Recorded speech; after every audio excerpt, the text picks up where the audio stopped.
Welcome everybody to the 8th video lecture in discrete mathematics. So today we will be continuing our study in the proof techniques and in particular in the constructive proofs, and we will be looking at the case study proofs.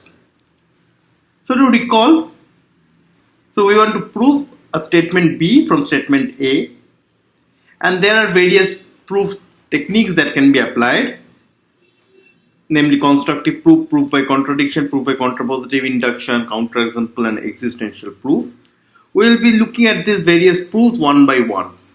Currently we are looking at the constructive proofs. This problem comes again and again to your mind, and hence I will repeat it every video lecture where we talk about these proof techniques, namely which of these approach to apply.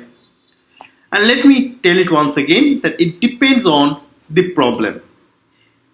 For some problems you might be able to apply a particular technique, and for some problems some other technique.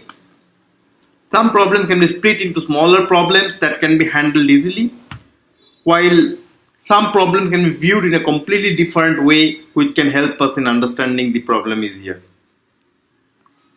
But whether to split a problem or not, and how to split a problem, and how to look at a problem, this is an art in itself, and that has to be developed by you.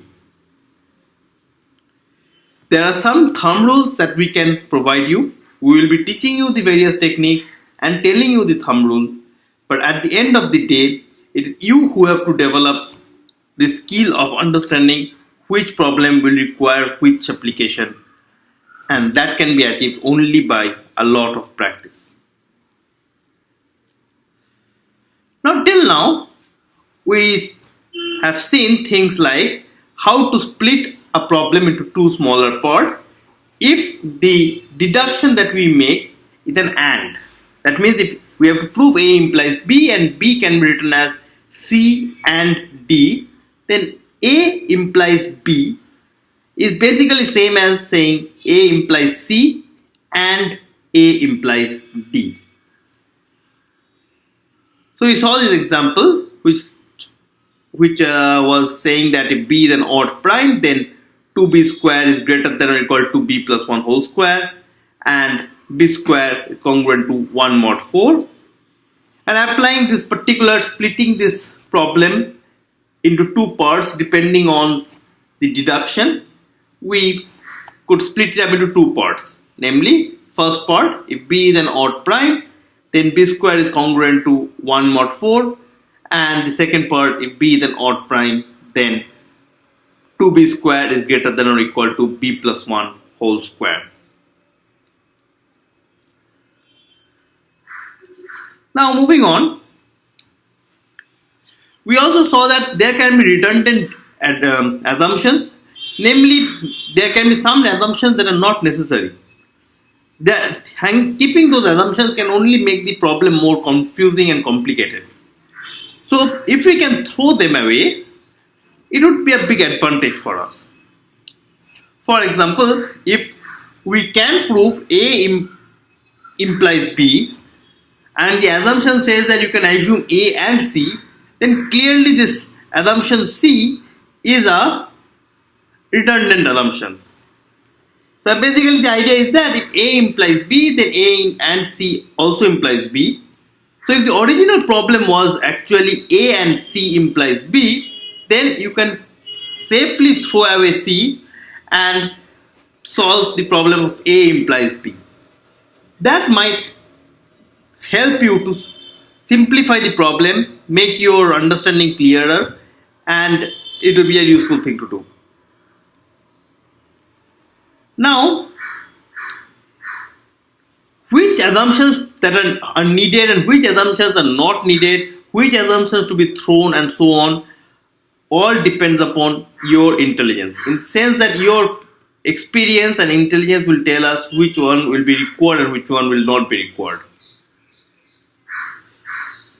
So we saw the application of this particular thing in our problems. Namely, we had these two problems, part A and part B, and we applied both of them into this this particular removing of redundancies in assumption.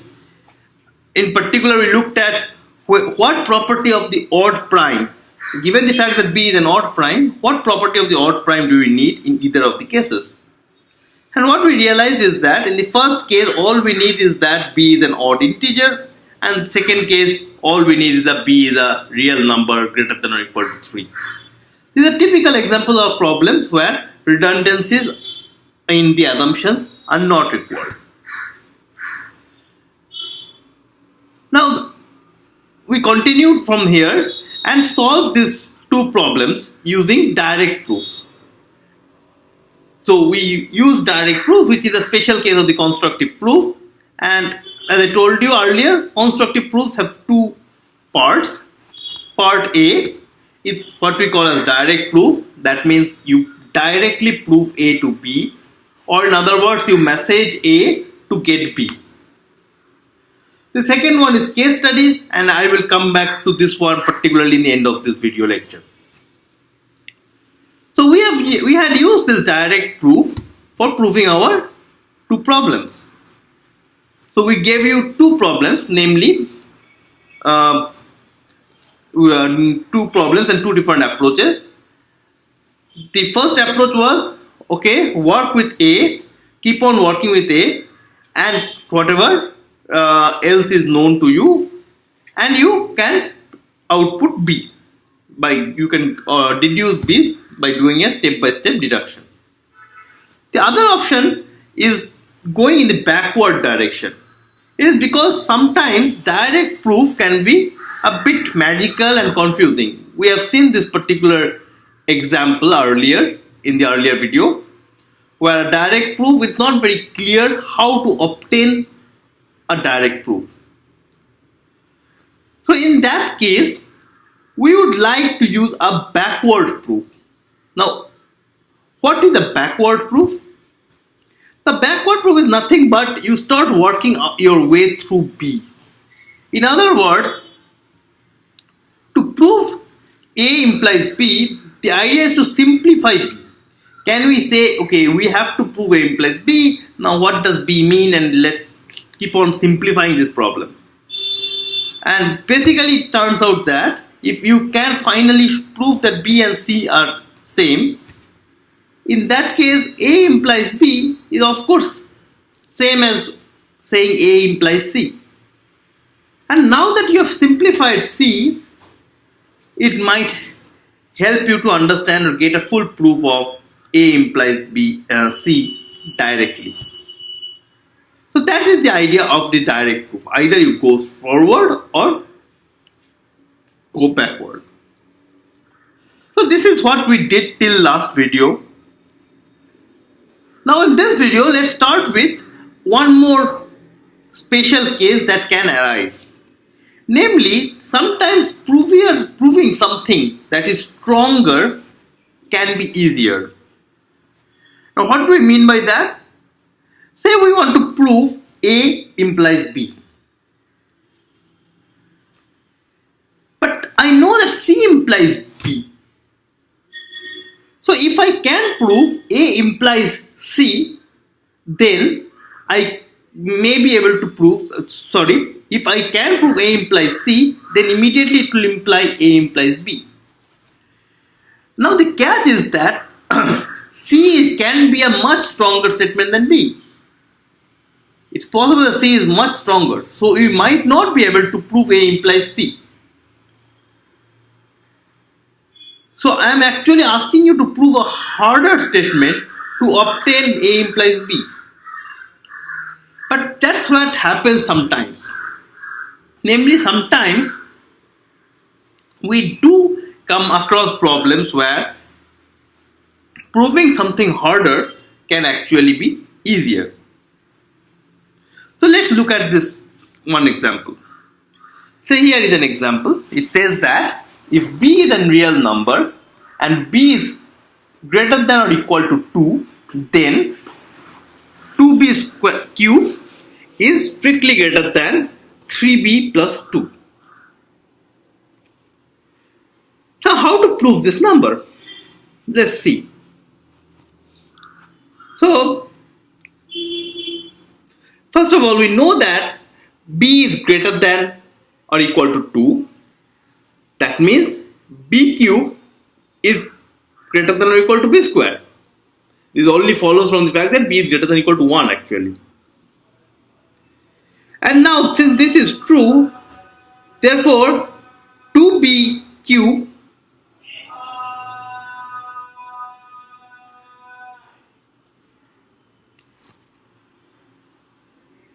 to prove 2b cube is bigger than or equal to 3b plus 2, this is what we have to prove. To prove this line, it follows from the fact that if we can prove 2b square is greater than or equal to 3b plus 2. Now note here that this statement that 2b cube square is bigger than or equal to 3b plus 2 is actually a harder statement to prove. But we are saying that okay, if we can prove that harder statement, then the previous statement, which is what we want, will follow.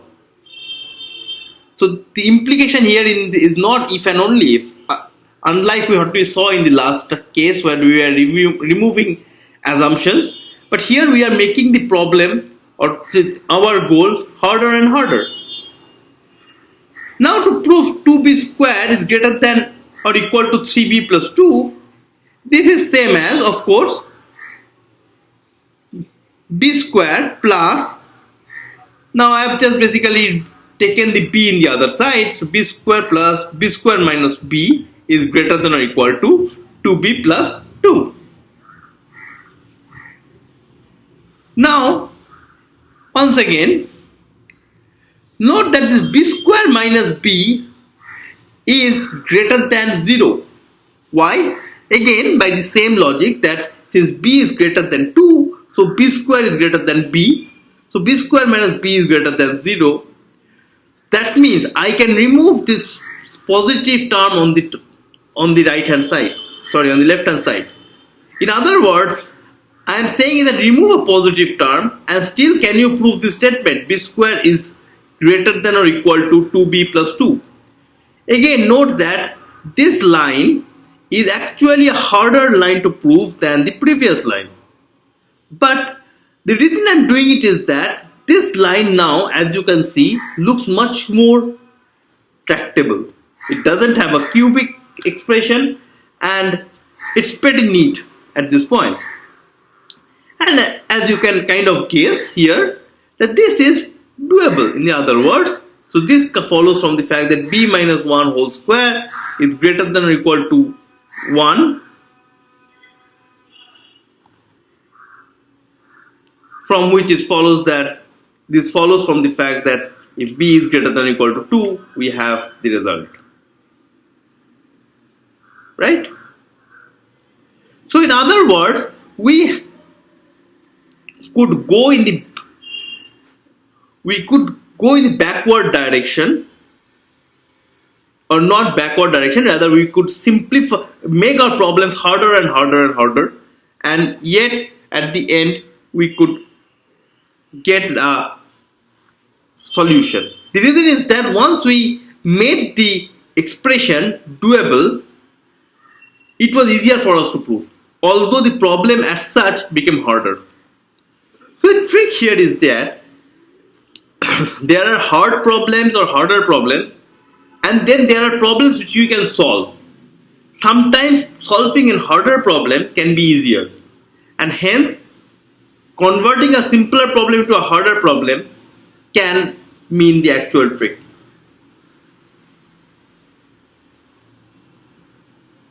Right?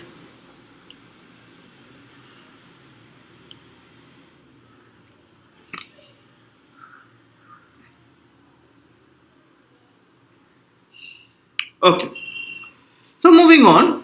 So the technique so far that we have seen till now is that to prove A implies B, we can either split up the problem into two smaller parts depending on whether B can be split up as C and D.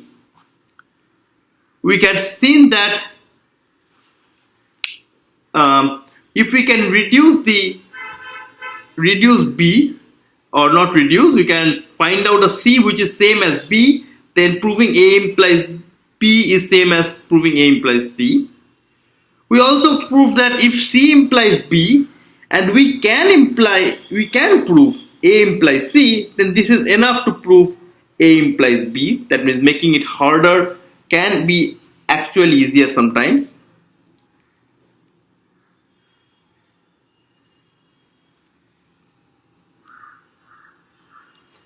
So this is the kind of the technique that we have learned so far.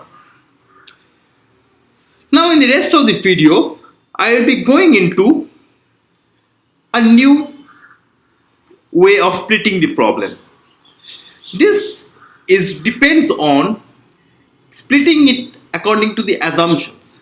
So in other words, sometimes the assumptions can be split into different cases. And in that case, we will be able to split it up into smaller problems. For example, again, if we have to prove A implies B and A is C or D, then A implies B is same as saying C implies B and D implies B. Please prove it for yourself that this statement is indeed correct. Use the propositional logic technique that we have done to check that this is indeed correct.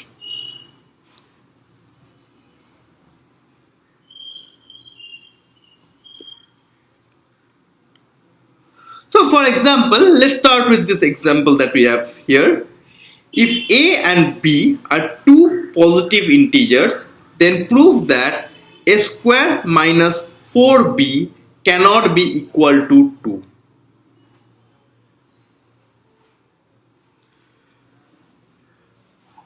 Now, how do you split this problem? First of all, we have to understand what is the A and what are the B. Now, what is the A here? The A, or the set of assumptions, is A and B are two positive integers. Okay? Doesn't seem to be a very natural way of splitting it up, or is it? Okay, we will see. And what is the deduction? Deduction is that A square minus 4B cannot be equal to 2. Now, this is what we do. Okay, so this is another way of stating it. That is, this problem says that A square is not congruent to 2 mod 4. Recall your number theory notations, that if I say that A square minus 4B cannot be equal to 2, which means that A square minus 2 is not divisible by 4, or A square is not congruent to 2 mod 4. Now, to start with the proof, as I told you, I would like to split the assumptions into cases. Now, this is the first of its kind maybe you are seeing, and therefore I am going to do it fully here. I will give you a few set of problems on this line that you will be asked to solve for your exercise. You will also of course get an assignment at the end of this week, which will include all these kind of proper questions on this subject. So, one way of splitting it up is that so if A is a positive integer, and if divide by 4, what are the possible remainders? Now the possible remainders are, of course, 0, 1, 2 and 3, right? So if I have to prove this particular statement, that is, which is basically means that A square is not congruent to 2 mod 4, then it is same as we can solve it by case basis. Or in other words, we can say that okay, let A be the integer that is divisible by 4, for which means that the remainder is 0. Then can I prove it? Secondly, second case will be if A when divided by 4 has remainder 1, can I prove it? That will be second case. Third case and fourth case similarly for remainder 2 and 3. So that is basically the plan. So we split the problem into 4 cases depending on the remainder when A is divided by 4. So the cases are, as I told you, case 1, case 2, case 3 and case 4 depending on the remainders of 0, 1, 2 and 3. Now when we have this, we can do a case by case basis. So we can take the case 1 and solve it. So let's start with it. So the case 1, we know that the remainder when A is divided by 4, it has remainder 0. Or in other case, A is equals to 4R for some positive integer R. Now let's see, in that case, can you prove something that A square is not congruent to 2 mod 4? Possibly, let's see. So A square is equals to 16R square just by squaring it. And therefore, if I take any 4B, so A square minus 4B is 16R square minus 4B, which is 4R square minus B.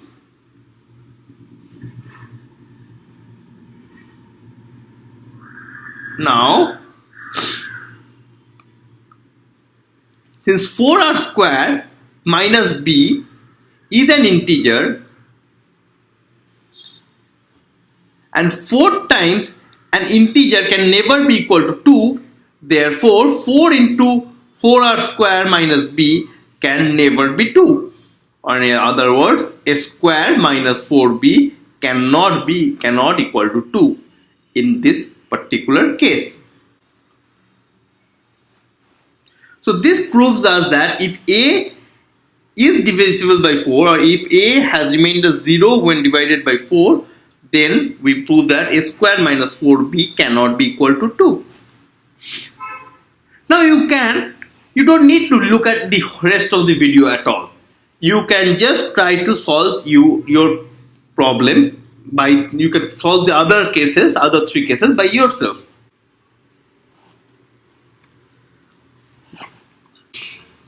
For example, for the case of case 2, that is when the remainder is 1, then what can we say? Again, we can say that A is equals to 4R plus 1 for some positive integer R. Again, let's do it. What is A square? A square is 16R square plus 8R plus 1. So A square minus 4B will be 4 times 4R square plus 2R minus B plus 1. Now you can already see that this is a 4 times a number plus 1. So this is an odd number. This is not an even number because 4 times a number is an even number plus 1 is an odd number. Thus, this number just can never be 2. The same way of saying is that 4 times this number can never be 1. And so we have that A square minus 4B cannot be equal to 1 even in this case.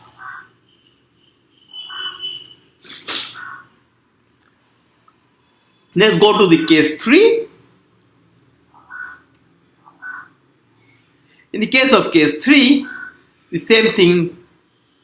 We start for the case where A has remainder 2 when divisible by 4. In that case, A is equals to 4R plus 2 for some positive integer R. And now if we square it up, we get some 16R square plus 16R plus 2. Actually, yeah, that's right. I've done it right. And now if I do this A square minus 4B, this is 4 times 4R square plus 4R plus 1 minus B, which is again, if you realize, same thing as the first case where it is 4 times an integer and hence cannot be equal to 2. Right? So this is again a 4 times integer and hence cannot be equal to 2.